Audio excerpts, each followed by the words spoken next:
attending this 17th national webinar organized by NATMO from Department of Science and Technology, Government of India. I would request all the participants that please make sure that all of you are muted. This is very important.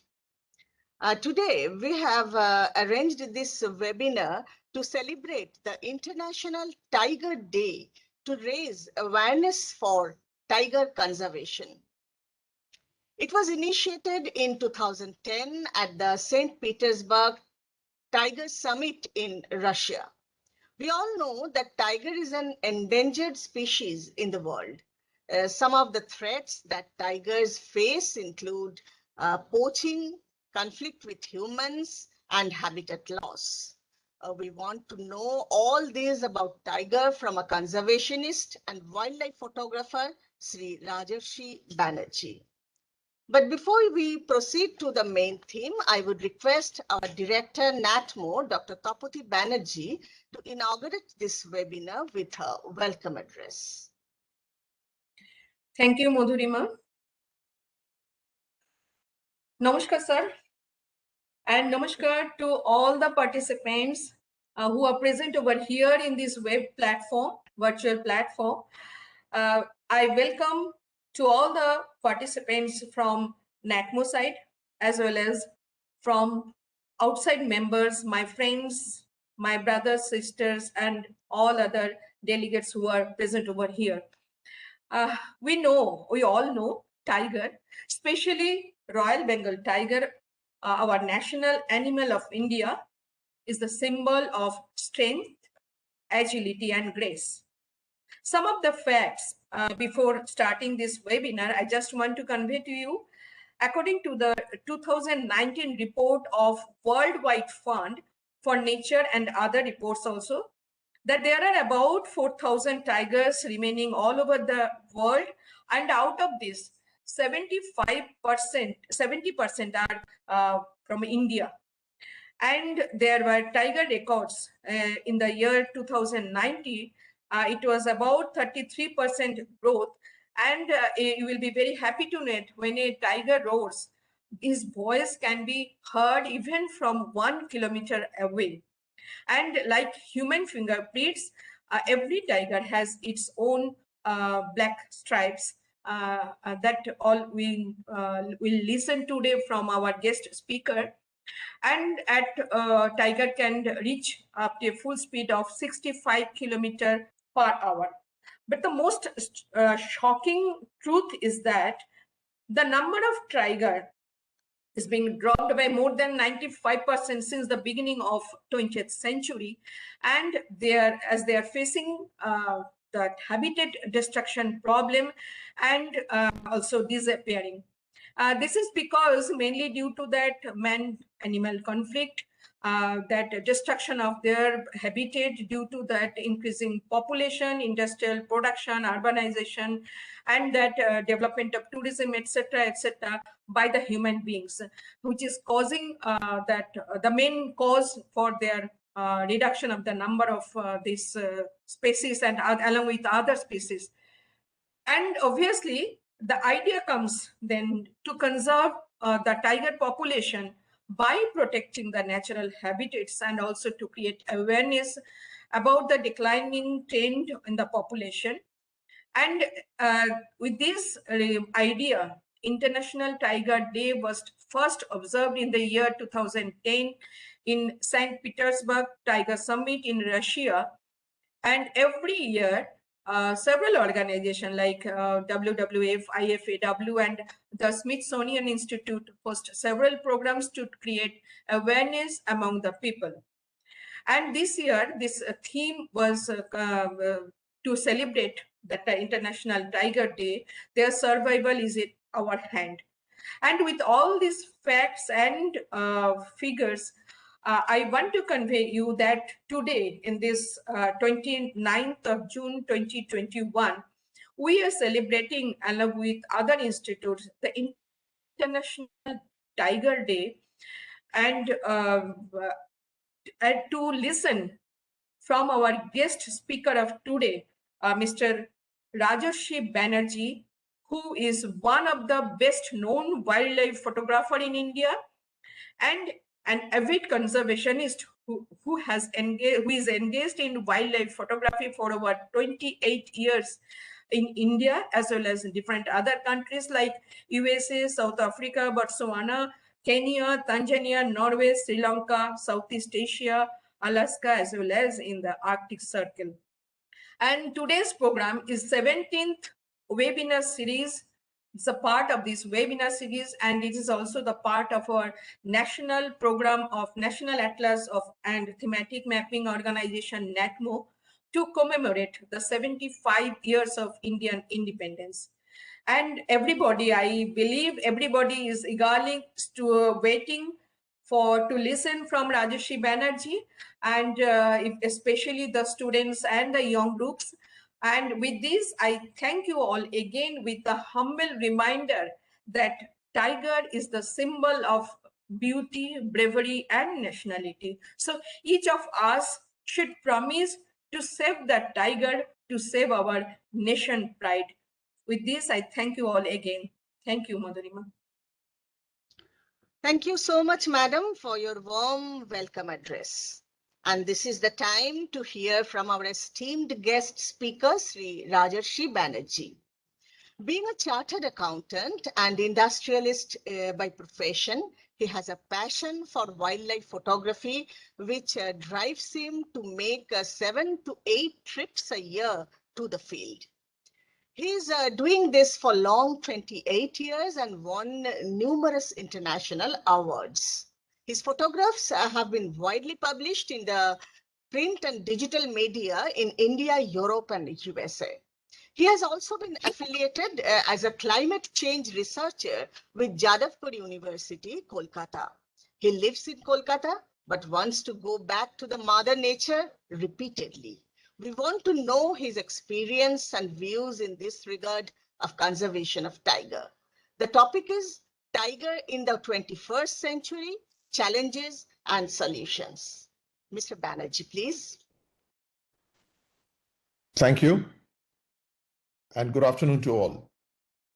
My sincere thanks goes to Dr. Banerjee as well as Srimati Madhuchanda Sen and NATMO for providing me with the opportunity and the platform of talking to all of you on this very important day for all conservationists across the world, which is the International Tigers Day. And tiger, I have to say, is an animal which has been close to my heart right from my childhood. This animal is enigmatic, it's fascinating, and once you see a tiger in the wild, in the forest, you are actually addicted to it for the rest of your lives. However, tiger in today's world faces a number of problems, numerous difficulties, and we'll have a brief look at the issues which faces the tiger in today's world, particularly the Bengal tiger, because we all live in India and Bengal tiger is the national animal of India. Before I commence on the slideshow, I will be presenting a slideshow which will be elucidated by me as we go along the various slides. I would like to say that my focus has been conservation and research. That's my primary focus right from the beginning, which is about 30 years ago. The photography has been a spin-off, has been a corollary of my opportunities of visiting wild and wonderful places across India, across various tiger habitats. So let's start with the presentation now.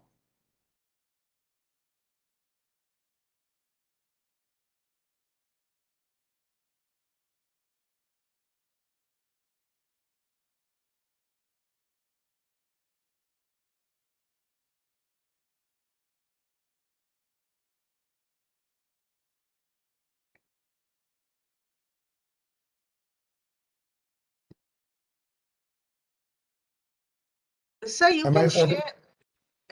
Yes, you can share. No. You first share. You first put on the share button. Yes, I am on the share button. Just a moment. But we can't Just see 1 minute. your slides. Yes, I think we will be there. Yes, it's all right. Are we there now? Yeah, yeah, Can you it's all right. see the screen? Yeah, it's visible. Please go on, sir. Just one sec. Just one moment. The screen, the speaking screen is coming in the middle, so I'll move it to the side.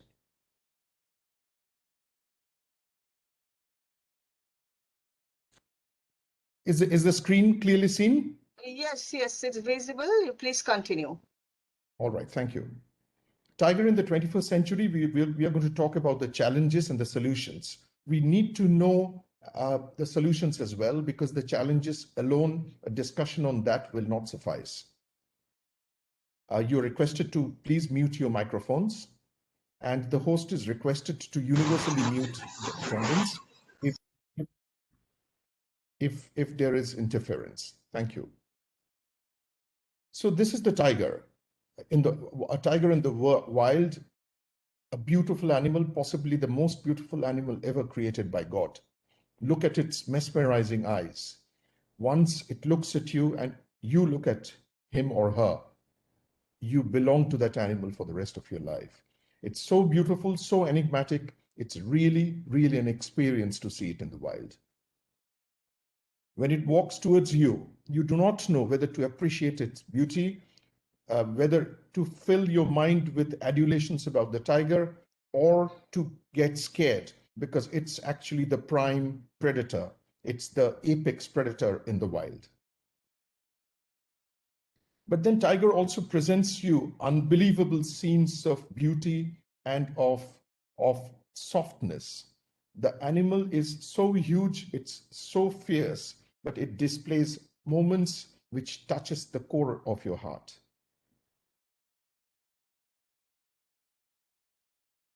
So let us have a 21st century status check of the Bengal tiger. In the wild, tigers are found in Bangladesh, India, Nepal, China, Russia, Bhutan, Myanmar, Cambodia, Laos, Vietnam, Thailand, Sumatra, Indonesian Sumatra, and Malaysia. This is what we call the tiger countries, the tiger belt countries. 8 subspecies of tigers existed in the past, out of which 3 have been extinct.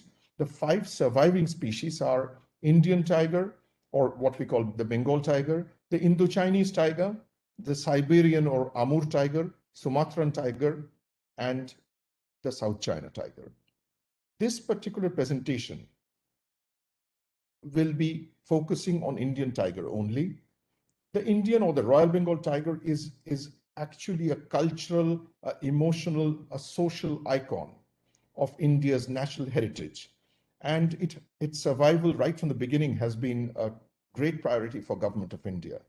It is our national animal, and its IUCN conservation status is endangered. At the turn of the century, turn of the 20th century, beginning of the 20th century, there were approximately 100,000 tigers.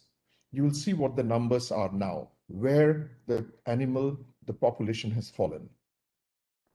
Now, why do we talk about tigers? Why does everyone talk about saving the tigers across the world? Why is it so important? What if the tiger goes? Let us understand that first. In the forest ecosystem, tiger is actually the apex predator. It's at the top of the food chain.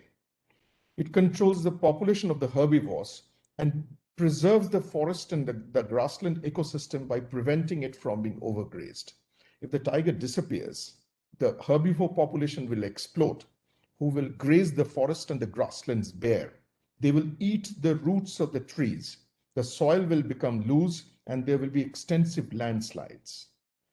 Now, the problem is that 300 rivers of India actually they originate from the tiger reserves of India.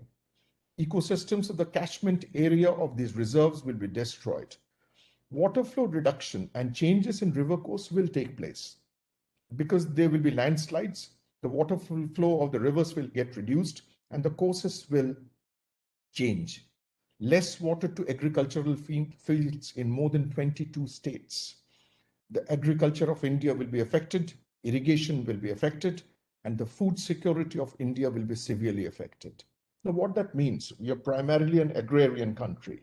if the food security of such a big population gets affected, the entire national growth will get affected, and we will not be able to achieve whatever we are trying to achieve in terms of national targets, national economic targets.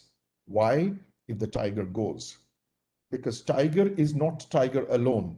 Tiger is one of the prime keepers of the natural balance. Let us look at the numbers now. The tiger census in India in 2014 showed 2,226 tigers. Now, how was the census done? 76% was through camera trap images, which were deployed in forests across India. Karnataka, Uttarakhand, and Madhya Pradesh had the maximum number of tigers. The next census in 2018 was done in a much more extensive way. Approximately 40,000 forest guards traversed 400,000 square kilometers of forests across India. Then the IT technology came in, the app came in, which is used today also. It's called M-Stripes, which is the monitoring system for tiger intensive protection and ecological status. This came for the very first time in 2018. And 15,000 camera traps were deployed. For the first time, such a high number was deployed in 18 states of India with tiger population to actually assess the numbers better. And what did the 2018 census find? Here's a picture of how the camera traps are deployed in tiger forests. You can see the camera trap on the post. It's an infrared triggered camera trap. So if the tiger passes in front of the camera trap, the camera captures a photo of the tiger and it captures the time.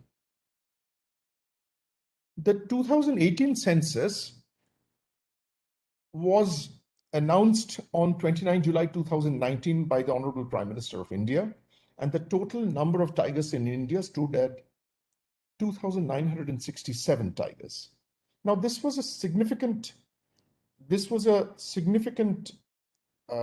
increase over the 2014 total number of 2,226. What happened? Madhya Pradesh came back on the top again. It actually overtook Karnataka and Uttarakhand. Madhya Pradesh had 526 tigers as per the 2018 census.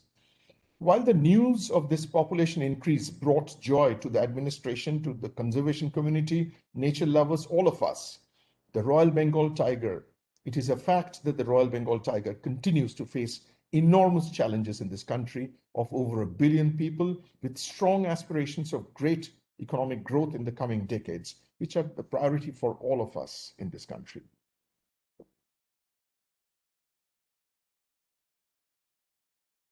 What is the situation after the census of 2018? Let us look at this year's figures. Up to 27/7/2021. Today is 29th, so I'm giving you data which is valid up to 2 days back. 103 tigers have died in 7 months. Mortality is 75. That's natural mortality. Poaching and seizures is 28. So 103 tigers have died already in up to 27 July 2021.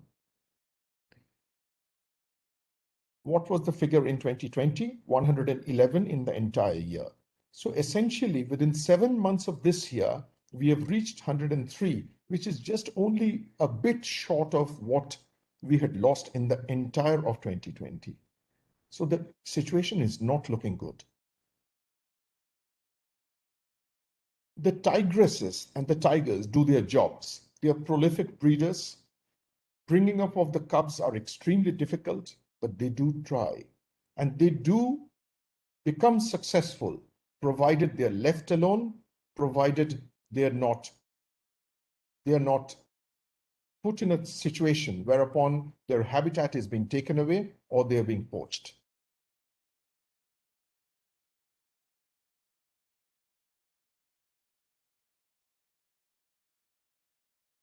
This is a poisoning case.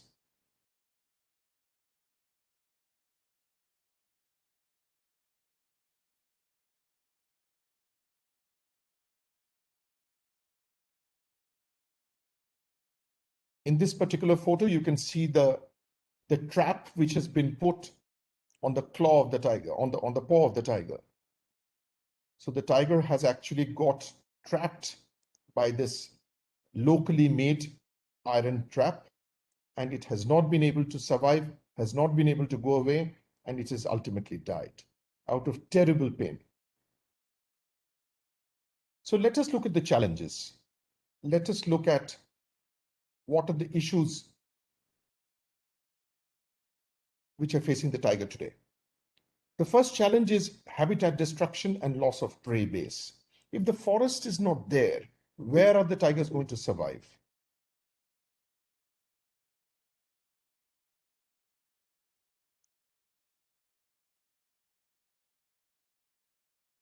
This is a drone shot of a buffer area of Corbett National Park. Here you can see a relatively better pristine forest and the river going through it. But rest of India is, believe me, is not like this. There are many places where tiger habitats are being destroyed and are under severe threat. Another photo of the tiger enjoying its habitat. Now, the destruction and fragmentation of tiger habitat by roads, railways, dams, and mines puts the world's last remaining tigers under further pressure.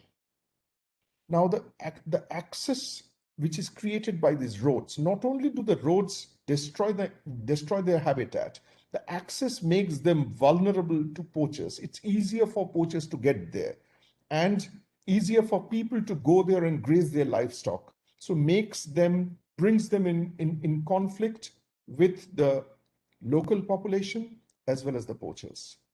It makes easier for the poachers to get to them. Illegal and unsustainable mining, open cast mines, is the worst offender. With vast swathes of forest felled, mining causes massive disturbance. Groundwater gets drained, water gets polluted, and soil gets eroded. Young tigers need to disperse, and the challenge ahead is in creating safe landscapes through which they can move and create their own territories. What happens in a forest, if it's protected, the tiger population increases. When the new cubs are born and when the new cubs become adults, they actually need to find their own home, own separate forest patch. So they are pushed away by the dominant tigers. Now, when they go to the fringes, they do not find forest anymore. They come into urban areas or semi-urban areas or mines. And that's when they're poached, that's when they're killed. This is a photo of an open cast mine in Maharashtra, which is just adjoining the Tadoba Andhari Tiger Reserve.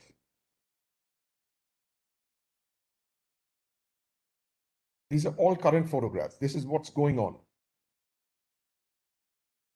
This used to be tiger forest. Look at what it's now. Here we have given a map. The other offender are roads. Now, if you look at this map, the 4-lane work is going just adjoining the Tadoba Andhari Tiger Reserve. There are various roads surrounding the reserve, and the areas through which the road is passing are actually the buffer areas of Tadoba. So resultantly, the young tigers, the new population, are being pushed out of the forests, and what they come and face is a 4-lane or a 6-lane road going through its habitat, which they do not know how to cross, and then they get run over by trucks. Let's see a quick video on the challenges faced by the tiger.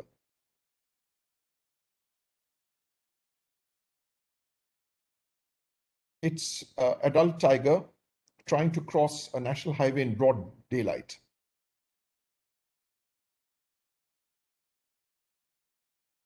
See, it's coming out of the forest. It probably needs to go to its mate. This is in Pench, in MP. And it doesn't know, it's coming near the road. Suddenly it finds its forest is no longer there, and there is a concrete tarmac.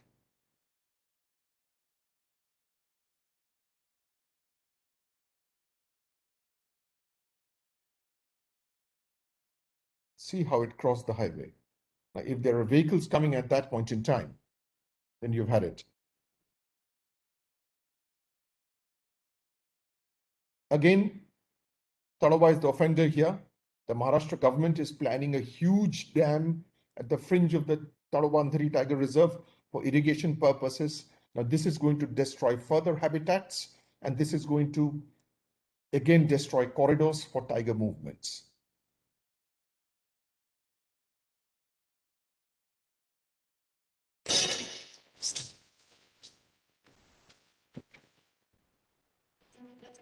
Maharashtra से ही एक और खबर आती हुई, चंद्रपुर जिले में 3 tiger कब्ज मृत पाए गए हैं, जिनमें से 2 की उम्र 8 से 10 महीने की है।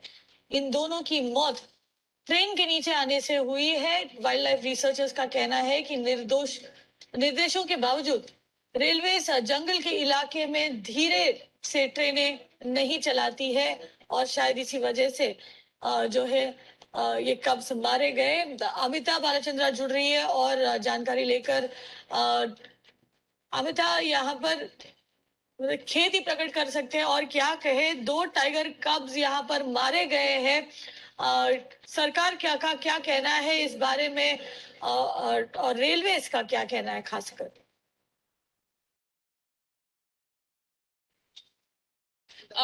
कविता, हमने पीसीसीएफ से बात की है, 2 नहीं 3 टाइगर कब्ज मारे गए, ऐसी जानकारी मिली है। 2 सुबह मारे गए थे और तीसरा जो टाइगर कब थी वो शाम को मिला, ऐसे पीसीसीएफ का कहना है। उन्होंने ये भी कहा है कि एक इंक्वायरी चालू होगा और 1-2 दिन में ये पता चलेगा कि क्या हुआ था, कैसे मारे गए। ये चंद्रपुर गोंदिया रेलवे लाहौरा एरिया, फॉरेस्ट एरिया में मिला है। 2 सुबह और 1 अभी, तो 3 टाइगर कब्स है इन टोटल। जी अमिता, बहुत बहुत शुक्रिया। और अमिता यहाँ पर जानकारी ला रही है कि 2 नहीं 3 टाइगर कब्स जो है मारे गए महाराष्ट्र में, रेलवे लाइन के ऊपर जो है। तीनों मारे गए, 2 सवेरे में और 1 अब शाम को 1 की मौत हुई है।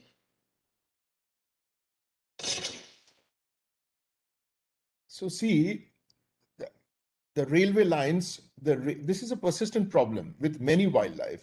In West Bengal, also in North Bengal, we have an endemic chronic problem of railway running down elephants.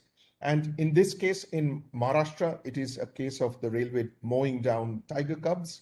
And in spite of that, new railway lines are set to cut through 13 tiger corridors across India. So what we are doing, we are actually encroaching upon the living space of the tigers. And we are still hoping that tigers will prosper. Tigers will become, their status will become much more better than what it's today. Now, what are the solutions for habitat loss? We have spoken about the problems. The solutions are continuous monitoring of spatial changes in tiger habitat and corridors. There are satellite imagery technology and softwares available for that. So we should use that. We need to maintain the existing habitat, including ecological connectivity among source populations in the landscapes. That means the corridors. Maintenance of corridors is extremely important for the success of tiger in this country. Policy decisions backed by political will to ban unregulated, unstable mining and large industrial projects near critical tiger habitat. Now, this is a difficult one because there are forces operating in the country which wants to set up huge mines, major industries near tiger habitats, and these forces have significant political leverage. So if we really want to save the tiger, we need to strike a balance. And we need to be, I think, a section of the political hierarchy needs to be less corrupt to implement policies which will actually eventually sustain the tiger. Construction of smart green infrastructure to protect tiger habitats and corridors. Now, I'll show you a photograph of this immediately after this slide. Now, this is something which has been implemented in other countries, and it has been started in some parts of India also. Wherever it has been started, it has been quite successful. So this is a proven solution for protecting the corridors. Next is developing community-based sustainable development and reforestation programs. The communities have to be involved and they have to get benefit from the forest as well as support reforestation in order that forests and the habitat of tigers can survive and can thrive. Then promoting regulated tiger tourism and other ecosystem benefits for local community. Tiger tourism, of course, do play a significant role in monitoring tigers in the tourism zones. So it should be promoted. However, tiger tourism in some parks had become extremely unregulated. So government has already taken some steps to regulate that.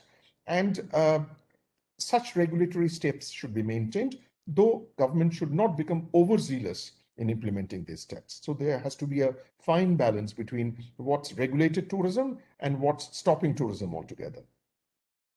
Ecosystem benefits for local communities, as I said, involving the local communities is of vital importance for the survival of the tiger. This is a green infrastructure. Here you see a highway has passed, and they have formed tunnels through which the vehicles go. And over the tunnel, they have made a passage for the wild animals to pass above it. There are other solutions available where flyovers have been built, and under the flyover, corridors have been built in India also for animals to pass. What is the next major challenge? Next major challenge is poaching and illegal traffic in tiger parks. That beautiful animal ends up like this in the hands of poachers. Can you believe it? For this, earlier they used to just take the skin, but the demand in China and Vietnam is actually making the poachers take out the bones and the nails and the claws as well.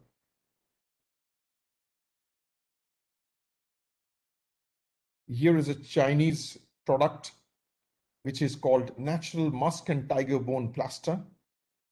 It says that it helps in your rheumatic pain, neuralgia, muscular aches, etc. In reality, it does nothing. Tiger bones has got no aphrodisiac properties and no pain curing properties at all. Our country's last beleaguered 2,900 or so tigers are at constant risk of being poached, in addition to being at risk from habitat loss. So as it is, we are taking away their homes, and then there are poachers coming to kill them. Now, what drives the poachers? The two main drivers of the illicit trade in tiger parts are China and Vietnam, where the animal parts are used as decorative items and ingredients in traditional medicine. A tiger pelt can sell for $10,000 in China, and $1,000 per 100 grams is the rate in Vietnam for the tiger's bones. The illegal trade is absolutely organized. It's widespread. Who have got political patronage as well as a lot of money power, and it is being increasingly used to fund armed insurgency in northeast of India and northwest India. Now, have you heard that before? When this fact was revealed 4 or 5 years ago, it came as a shock to the entire conservation community that profits from the illicit wildlife trade are being used to fund insurgency in Northeast and in Kashmir. The poachers are actually often poor locals. They are caught. The real masterminds go away. The networks safe and operational, and they find again a next poor local to carry out their poaching work. Corruption, toothless laws, weak judicial systems in India, and light sentences allow criminal networks to keep plundering the tiger with little regard to consequences, because they know if they're caught, then the very, very expensive lawyers will be put up to support their cases in court. And the Indian Wildlife Act 1972 is not strong enough. The penal code is not strong enough to instill fear in the hearts of the poacher and in the hearts of the cartel owners. Our demand is tiger poaching. Laws should be changed in India to make tiger poaching a crime which is punishable by death sentence. Only then people will desist from this heinous act. What are the poaching methods? How is it done? Tiger is such a beautiful animal. It knows how well to camouflage itself, to how to hide itself. How is it killed? By poison, which is usually placed in the carcasses of domestic buffaloes and cows. During the hot summer months, small forest pools are also poisoned by poachers. So once a thirsty tiger comes in for a drink, he drinks the poisoned water and he dies. Steel traps. You have seen already a photograph of a steel trap killing a tiger. These are made by nomadic blacksmiths. These traps are immensely strong, and once the tiger's paw gets caught in it, there's no escape. Firearms are used where hunting can be carried out with little hindrance. So firearms makes a sound. If it's at a location where the sound cannot be heard, then firearms are used. In some areas, electrocution is also used by tapping 2030 to 11 kV for overhead electrical wires and laying a live wire on animal tracks. So small tiger cubs walking on animal tracks steps on the electric wire, gets electrocuted and dies. Even adult animals. Tiger poaching occurs in all areas where large number of tigers have been recorded, and straying takes place outside reserves. Exactly what I was saying a little while ago. Nearly every part of this beautiful animal, from nose to tail, eyes, whiskers, brains, flesh, blood, organs, everything is used to treat many, many diseases by the superstitious Chinese and Vietnamese. The tiger parts are wrongly purported to heal the liver and kidneys, and apparently they seem to think the tiger parts can cure literally almost everything: baldness, toothaches, joint pain, nightmares, fevers. Now, are these normal people? Are these rational human beings? Well, I have my doubts. The bones are especially highly prized as ingredients for an elixir known as tiger bone wine, which entails boiling down the bones and mixing them with rice wine. The concoction is believed by people in Vietnam, China, and elsewhere in the Southeast Asian region to have medicinal properties, although it does not have it. It's completely a myth. Scientists have proven beyond doubt that these are all wrong myths. Yet the population of China and Vietnam continues to believe in it, and the governments of those countries do not take adequate steps to stop this heinous practice. Now here you see a tiger skeleton in China, a full tiger skeleton. It is a tiger skeleton soaks in rice wine in Harbin, China. Harbin is on the extreme eastern side of China. The photo courtesy is from International Tiger Coalition and Panthera Inc. There is a growing, clamoring demand for tiger bone wine, a tonic made by steeping a tiger carcass in rice wine to produce an extremely expensive elixir.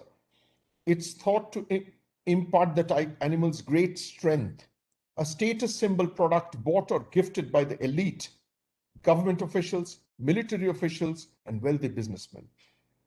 Now, even people at the highest strata of the society in that country believe in these terrible superstitions.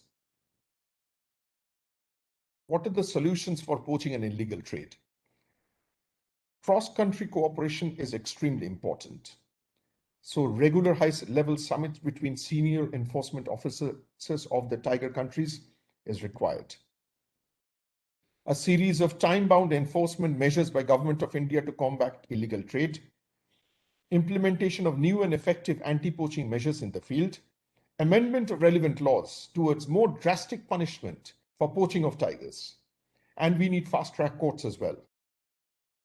Arrest and prosecution of key dealers and disruption of their networks. Catching the local villager who has been paid 50,000 to kill a tiger will not work. The networks, the cartels has to be brought down. The core has to be attacked. And in case of rhino poaching, this core has been attacked in Assam. All the credit goes to Assam Forest Department for that. Then we need increased border security and vigilance in train stations, airports, mail services, and border posts.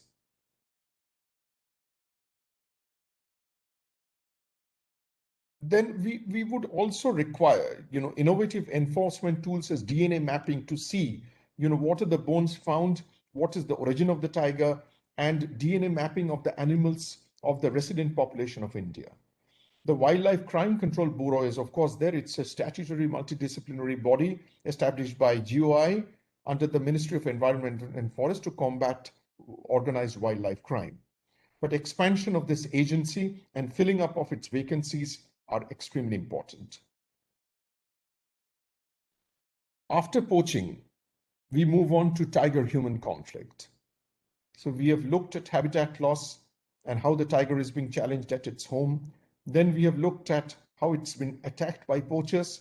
Now we look at how the tiger and the human population of India are in conflict. Let's see some photographs. The man was attacked by the tiger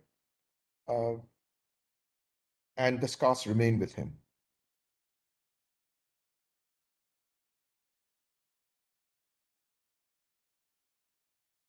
This is a tiger watch at the agricultural fields because the wild boar comes to eat the grains at the agricultural fields and the tiger comes behind it. This is a local tiger trap, of course, organized by the government.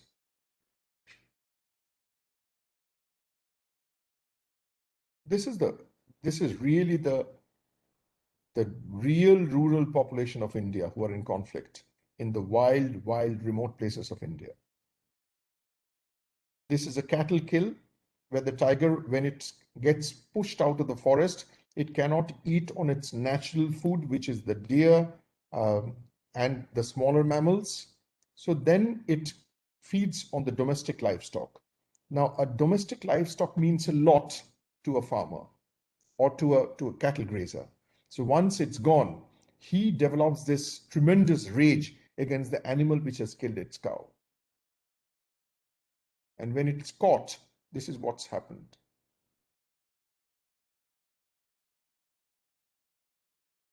Humans are disturbing and modifying the tiger habitat for their benefits.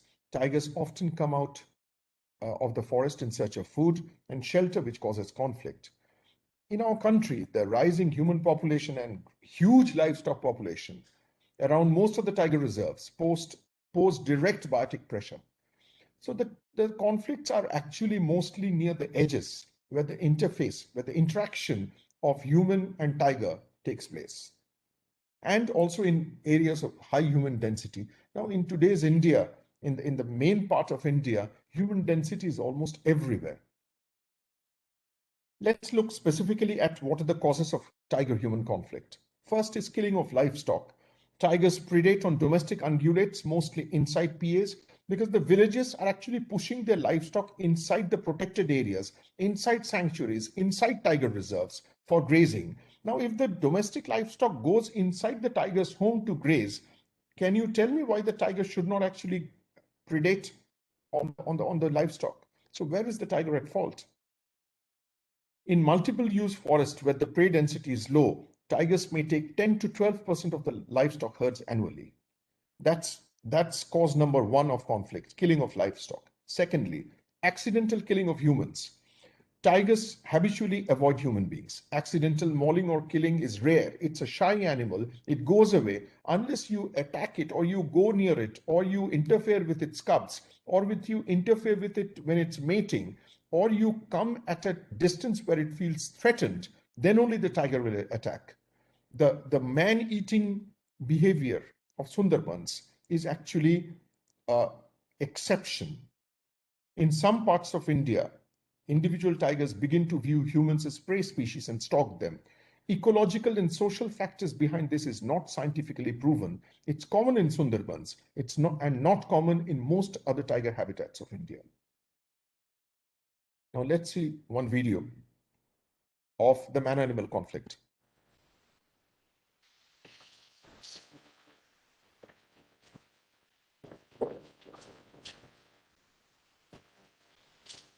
This is the Sundarbans, the world's largest mangrove delta and home to the Royal Bengal tiger. Dozens of villagers like me are killed by tigers and crocodiles. There is no complaint, no missing diary, no FIR.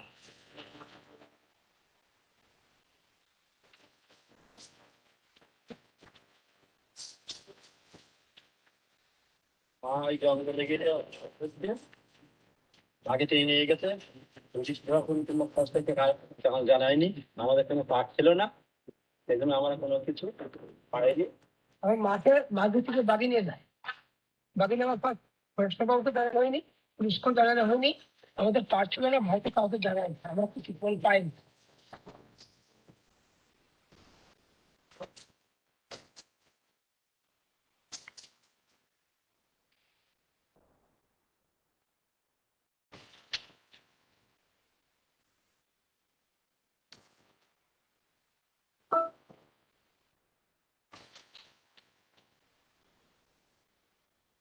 জঙ্গলে বাঘের মতো ধরেছে, বাঘের পাগল ধরেছে, আজকে আনতে পারিনি লাশ।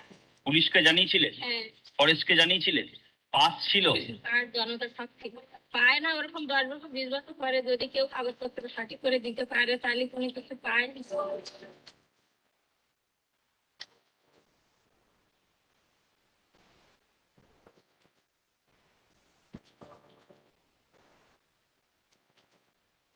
This is Parul Mondal. 2 years ago, she lost her husband, Monoranjan Mondal, when he went to the forest in the Sundarbans. But as they entered the forest illegally, without any permission from the forest department, the family members do not lodge any complaint or missing diary with the police or the forest department. These people just vanish from the face of the earth overnight.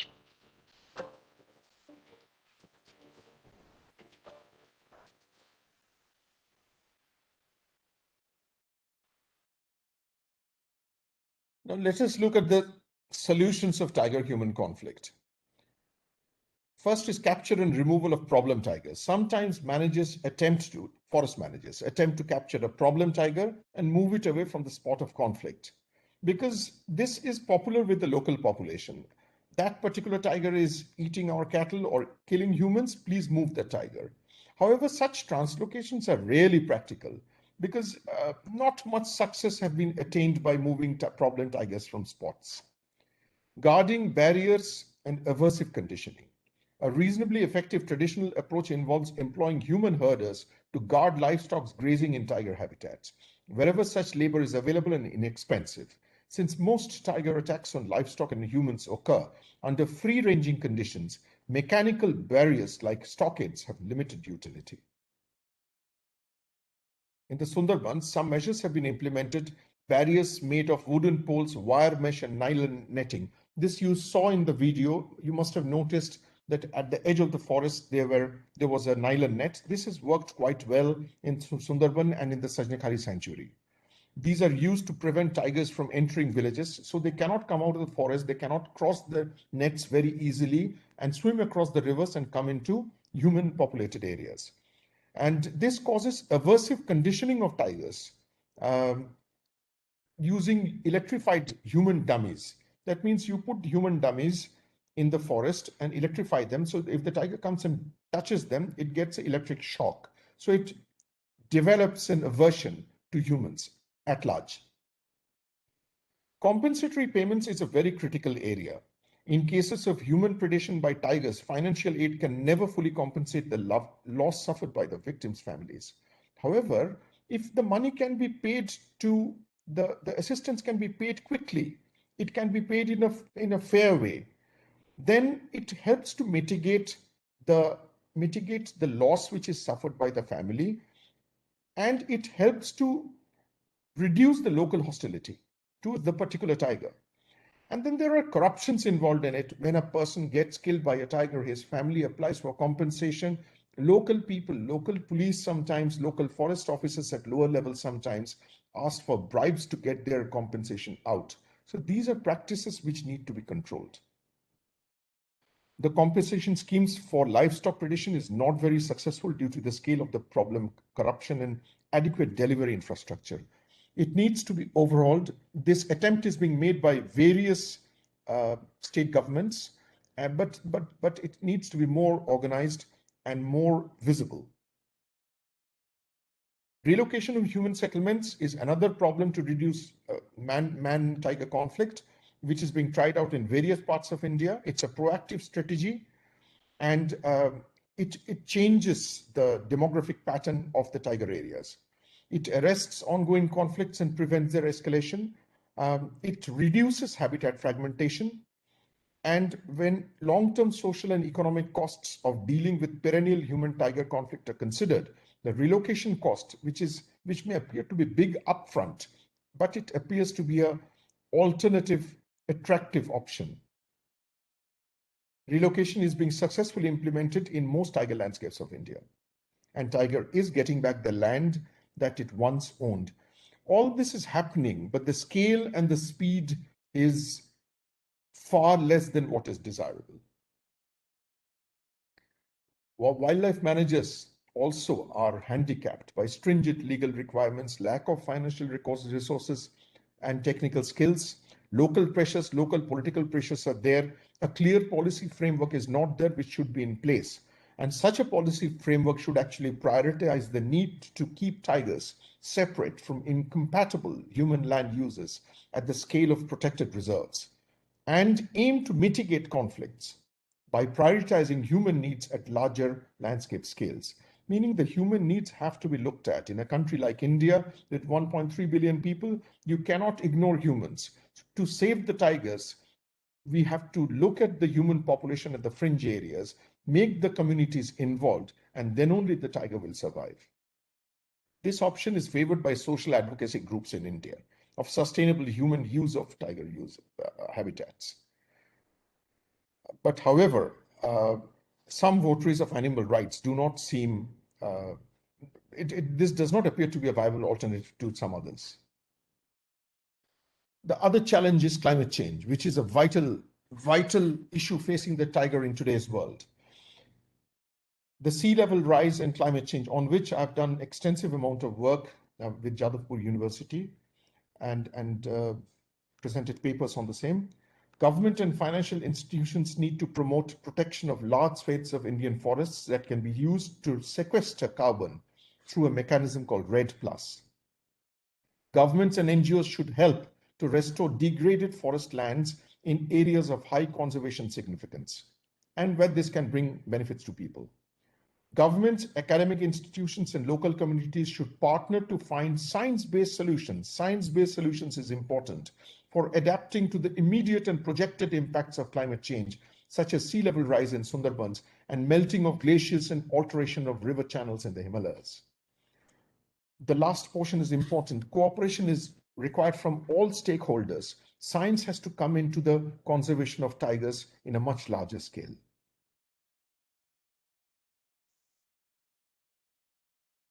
Finally, when the tiger is left free and it roams its land undisturbed, this is the majestic beauty of the tiger.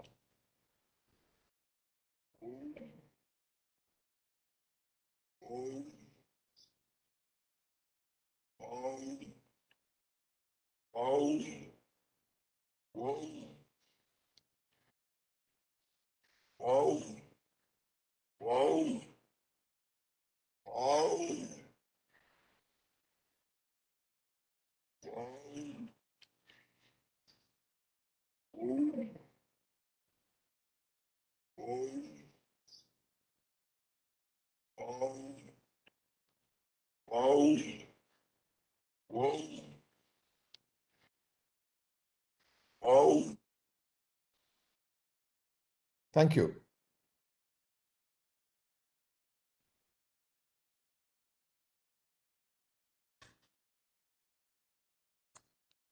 Thank you so much, Mr. Banerjee. You have pointed out so many important issues. We felt your pain in this regard. All the participants are requested to put on their video. Please put on your video. And now the interactive session will be initiated by Director NATMO, Dr. Tapoti Banerjee.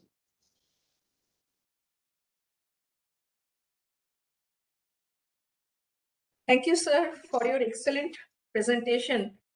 I confess that we were really having very little knowledge about tiger, this beautiful animal, especially your idea on that smart green infrastructure, community-based sustainable development, and the problem tiger, especially this excellent idea, challenges, and that some suggestions, whatever you have discussed over here, it's really beautiful. I hope some of the listeners, they must have some thing to know from you. I welcome the participants to have an interactive session with Mr. Banerjee. Thank you. Anybody else is there who want to interact? Anjana?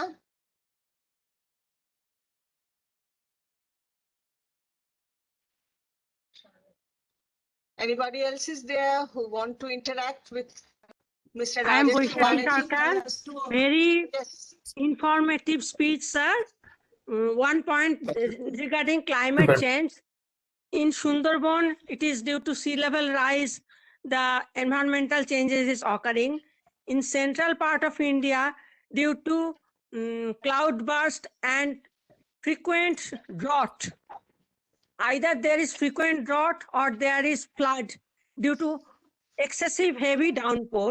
So the habitat will be affected. So please think about that also.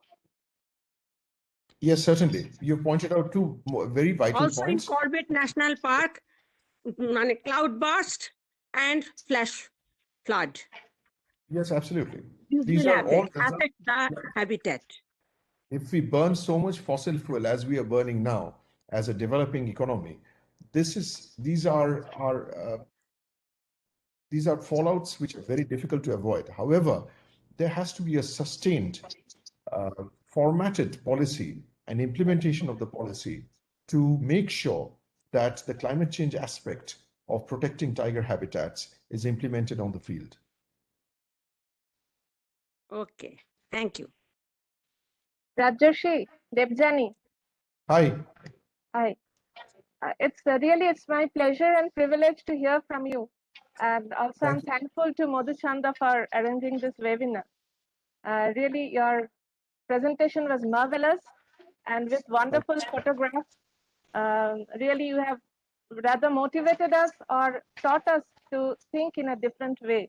Usually when we visit these national parks or these wildlife sanctuaries, we just go there for our own enjoyment. But we never think of the fact that most of the declining tiger population is threatened primarily by habitat loss or by poaching or by hunting and all. Really, your presentation was marvelous. Thank you. And Thank all you the so best. much. Thank you. Sir Mou Hazra, নমস্কার, বলুন। আমি আপনার এই বিষয়টা খুব ভালো লাগলো এবং এই বিষয়টা নিয়ে আমি এই কদিন আগে আমি একটি ফিল্ম দেখলাম শেরনি বলে, একদম এবং যে মহারাষ্ট্রের খনিটাকে আপনি দেখালেন টাডোবা ফরেস্টের কাছে, ওই খনিটাকে ওরা শুটিং করেছে। মানে এত সুন্দর এবং আপনার বিষয়টির সঙ্গে এত ভালো আমি ওটাকে মেলাতে পারছিলাম, ভীষণই ভালো লাগলো। কিন্তু আমার যেটা স্যার মনে হয় যে গভর্নমেন্ট কিন্তু এই ব্যাপারে আরো একটু সঠিক পদক্ষেপ নেওয়া দরকার আমার মনে হয়। কারণ শুধুমাত্র আমরা যদি সাধারণ ফিশারম্যান বা সুন্দরবন অঞ্চলে আপনি যাদের ওপর বলছেন যে তারা ঢুকে যাচ্ছে, তারা কিল হয়ে যাচ্ছে, আমরা কানহাতে গিয়ে দেখলাম স্যার যে কানহা ফরেস্টের মধ্যে এগ্রিকালচার ল্যান্ড ভালোভাবে ঢুকে গেছে, মানে ফরেস্ট কেটে এগ্রিকালচার ল্যান্ড হয়ে গেছে, কিন্তু সেটা তো ফরেস্ট রিজার্ভ ফরেস্টের মধ্যেই, এটার মধ্যে তো গভর্নমেন্টের হাতটা সম্পূর্ণ আছে না। এইখানে কি করে এতটা এগ্রিকালচার ল্যান্ড ঢুকে গেল আমরা দেখতে পাচ্ছি পুরো ফরেস্টকে ডিফরেস্ট করে। এই ব্যাপারে আমার মনে হয় আপনি এসব ব্যাপারে আমার মনে হয় সরকারকে জানানো দরকার, আরো কনসাস করা দরকার যে এত সুন্দর একটা প্রাণীকে আমরা ধ্বংস করে ফেললে আমাদের নিজেদের অস্তিত্ব সংকটে পড়তে পারে।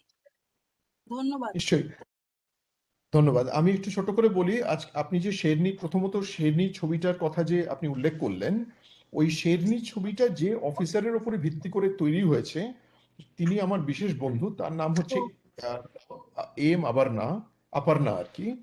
তো উনি যখন পোস্টেড ছিলেন যে জায়গাতে ওই শেরনির এপিসোডটা হয়, আপনির এপিসোডটা, তো ওই সময় যে যে জায়গাতে ঘটনাগুলি ঘটেছিল সেই সব জায়গাগুলিতে গিয়ে এই ছবিটা শুটিং হয়। ইনফ্যাক্ট আজকের এই প্রেজেন্টেশনে আবর্ণার অ্যাটেন্ড করার কথা ছিল, আমি ওকে লিঙ্কটা পাঠিয়েছিলাম আজকে, কিন্তু ও বলেছিল অ্যাটেন্ড করবে, সামহাও আমার মনে হয় বোধহয় অ্যাটেন্ড করতে পারিনি, আমি এখনো নামটা দেখতে পাইনি ওর আর কি। So the issue is that that movie was made on a true story. Secondly is আপনি যে মাইনিং এর প্রবলেমটা বললেন, মাইনিং এর প্রবলেমটা খুব সিভিয়ার প্রবলেম, এবং যেটা আরো আশঙ্কার কথা, the point of concern is that government কিন্তু আরো মাইনিং এর পারমিশন দিচ্ছে in areas where there are tigers and areas where tiger dispersal takes place. তার মানে ন্যাশনাল পার্ক বা টাইগার প্রজেক্ট এরিয়ার মধ্যেই যে বাঘেরা আছে তারা বাইরে যায় না এরকম তো নয়। মানে এটা তো আপনার মানে আমরা কম্পাউন্ডে, স্কুলের কম্পাউন্ডের মধ্যে ঘুরছি না আর কি, না মানে they are free roaming animals, free ranging animals. ওদের উপরে প্রেশার হলে, অন্য অ্যানিমালের প্রেশার হলে বা খাবার খুঁজতে বা সঙ্গী খুঁজতে তারা বেরিয়ে যাবে টাইগার প্রজেক্ট এরিয়ার পাশে, ফলে ভেতর থেকে আর কি। ফলে so it's all the more important that the animals will disperse out of tiger project areas, so adequate buffer areas are created in tiger reserves where there are no buffers. This is number 2. Number 3 is as far as the particular national park which you mentioned, Kanha National Park, আপনি বলছেন যে agricultural field আপনি দেখেছেন আর কি। Kanha National Park আমি 30 বছর ধরে যাচ্ছি। Now the point is that in Kanha what has happened, that Kanha is one of the lucky parks which has got a very large buffer. Apart from the core area, there is a large buffer area. The large buffer area is cohabited by the tiger, other wild animals, as well as humans. So there are some agricultural fields which are exactly in the buffer area or at the edge of the buffer area. যেগুলোকে দেখে মনে হয় কেটে ঢুকে গেছে, কিন্তু encroachment of forest in Kanha is not that severe. তাই বলে কিন্তু এই নয় যে ভারতবর্ষের অন্য জায়গাতে যে ফরেস্ট ফেলিং বা encroachment of forest lands is not common. It is happening in a rampant way in many tiger reserves. Thank you. Thank you. Any more questions? Very good presentation, Rajashri da. Thank you so much. Madhurima বলছি। হ্যাঁ বলুন। হ্যাঁ বলছি যে এই যে মাস এডুকেশনে কনজারভেশনের একটা তো ইটস আ বিগ ইস্যু, যে যাদের কাছ থেকে প্রবলেমটা হচ্ছে, how do we plan to educate the mass, মানে যাদের থেকে কিলিং হয় বা হয়, what steps can be taken to do that? You see, there are various community development projects which are being implemented by the very different tiger reserves as well as by the state administrations in different states. Okay, now some of those community development projects also include running of schools in tiger project fringe villages. Okay, so there are students in those schools. This is widely found in many parts of central India. If you go to those schools, nobody in that family ever before had ever attended any educational institution. And in those institutions, which are actually supported by either by the Tiger Project authorities themselves or by NGOs working in that area supported by government or by private funds, the children are actually taught how critical the tiger is for their sustenance as well as for the sustainable aspects of their community. So the mass education aspect which you brought up, it is happening, but in a small way. All tiger conservation measures are happening, but everything is happening in ways which leaves much to be desired. Yeah, because the main problem is with them. Like we being aware doesn't help much, because it's you can understand. Oh, absolutely. The fringe community involvement, development, and sustainable livelihood are the basic criteria for the survivability of tigers. Country like ours, in an overpopulated, illiterate country like ours, this is a main problem. Yes, precisely. When a tiger enters into town and it's beaten up, the way we get to read in the newspapers that the leopard is being beaten and killed. So those things need to be prevented Yes, absolutely. So you see the only way for that, you cannot prevent it by enforcement only. The only way Yes, right. to teach that is to create awareness. Yeah, to create Create awareness awareness, to educate them. and to show definite results on the ground for community development. Right, like previously, along with when we used to go to watch movies in theaters, there used to be documentaries, teaching the mass media that was one of the ways. So that kind of presentation on screen, which goes out to, these people I think it's my suggestion, can help them out a bit. Certainly, yes. Sir এই Anybody প্রসঙ্গে else, Kristen? আমার এই Thank প্রসঙ্গে you. একটা কথা বলার আছে। আমরা তো মাস এডুকেশন বলতে চাইছি যে কমিউনিটির প্রতি মাস এডুকেশন টু দেম, কিন্তু এই যে আপনি একটা দেখালেন যে মধ্যপ্রদেশে যেখানে রিজার্ভ ফরেস্ট ছিল, টাইগার হ্যাবিটেট ছিল, সেটাকে মাইনিং এরিয়াতে পরিণত করা হলো, তো এই মাস এডুকেশনটা কোথায় যাবে? এটা আমরাই তো করছি, স্পেশালি তো মানে এটা আমরা সাধারণ মানুষ হিসেবে, I am not as a director, আমি সাধারণ মানুষ হিসেবে বলছি এইখানে কার ভূমিকা থাকবে, কে এখানে রোল নেবে টু অ্যাভয়েড দিস? এখানে পলিসি মেকারদের ম্যাডাম রোল থাকা উচিত। তার কারণ হচ্ছে যে সাধারণ মানুষের জনমত যেটা আছে, সেই সাধারণ মানুষের জনমতটাকে পলিসিতে ট্রান্সলেট করার জন্য যারা পলিসি ফর্মুলেশন করছেন, পলিসি ফর্মুলেশনের সঙ্গে, এই জন্য আমি একটা জায়গাতে বলেছি না যে there has to be close cooperation between academicians and government and the administration people. That involvement of all the stakeholders as well as community representatives, এরা সবাই এর ভেতরে ইনভলভড হলে তখনই জিনিসটা, যে পলিসিটা ফর্মুলেটেড হবে, সেই পলিসিটা ফর্মুলেশন এইভাবে হবে যাতে the nature and the national animal of India is saved. But the primary responsibility remains with the government to formulate and implement policies which will result in protection of habitats, as well as other solutions. Yeah, exactly, sir.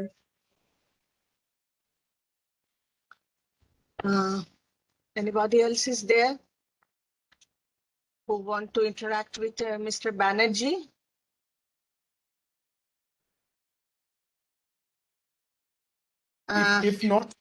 If no one else wants to ask a question, I would like to state here that if some other questions comes up in your mind later on, you can actually come to my Facebook page, and if you follow me, you can send me a message.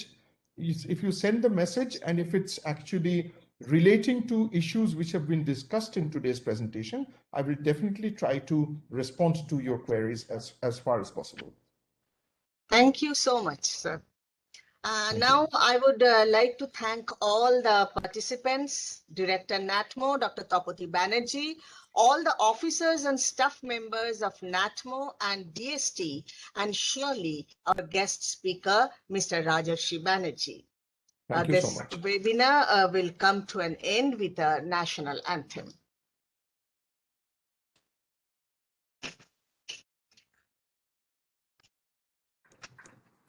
जनगण मन अधिनायक जय हे भारत भाग्य विधाता, पंजाब सिंध गुजरात मराठा द्राविड उत्कल बंगा, विंध्य हिमाचल यमुना गंगा उच्चल जलधि तरंगा, तव शुभ नामे जागे, तव शुभ आशीष मांगे, गाहे तव जय गाथा, जन गण मंगलदायक जय हे भारत भाग्य विधाता, जय हे जय हे जय हे जय जय जय जय हे।